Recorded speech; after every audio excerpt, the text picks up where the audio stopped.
कावेरी नदी का निर्माण।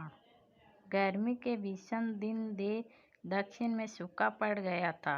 ऋषि अगस्त्य को लोगों की हालत देखी नहीं जा रही थी। तभी उन्होंने सोचा कि यदि दक्षिण में भी एक नदी होगी तो पानी और सूखे की समस्या को हल किया जा सकता है।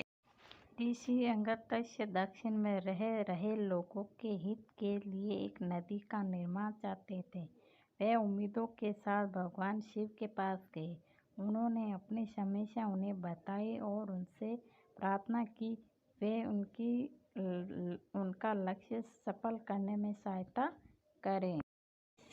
भगवान शिव को उनके विचार ठीक लगे तो उन्होंने उनकी यह प्रार्थना स्वीकार की और उन्हें एक छोटे पात्र में पानी दिया और कहा कि आप जहाँ भी इस पानी को डालेंगे वहीं से नदी का निर्माण हो जाएगा।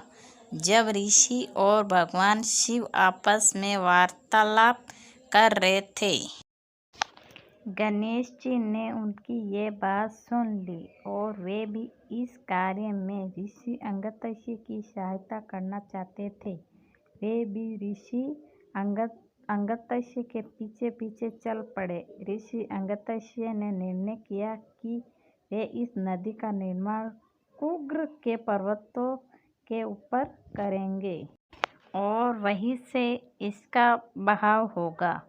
सफर के दौरान ऋषि अगस्त्य थक गए और वे आराम करने के लिए कोई जगह ढूंढने लगे। तभी रास्ते में उन्हें एक छोटा बच्चा मिला जो अकेला खड़ा हुआ था।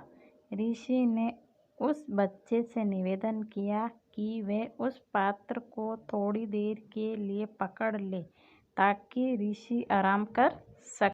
वह उस पात्र को थोड़ी देर के लिए पकड़ ले ताकि ऋषि आराम कर सके। वे बच्चा खुद श्री गणेश जी ही थे और उस पानी का रहस्य जानते थे और साथ ही श्री गणेश यह भी जानते थे कि वे जहाँ खड़े हैं वह स्थान भी उस नदी के प्रवाहित के लिए उचित है। इसलिए उन्होंने वह पात्र वही जमीन पर रख दिया और वहाँ से चले गए। जब ऋषि अगस्त्य वापस आए तो उन्होंने देखा कि वह पात्र जमीन पर रखा है और एक कौवा उसमें पानी पी रहा है। ऋषि ने उस कौवे को उड़ाने का प्रयास किया।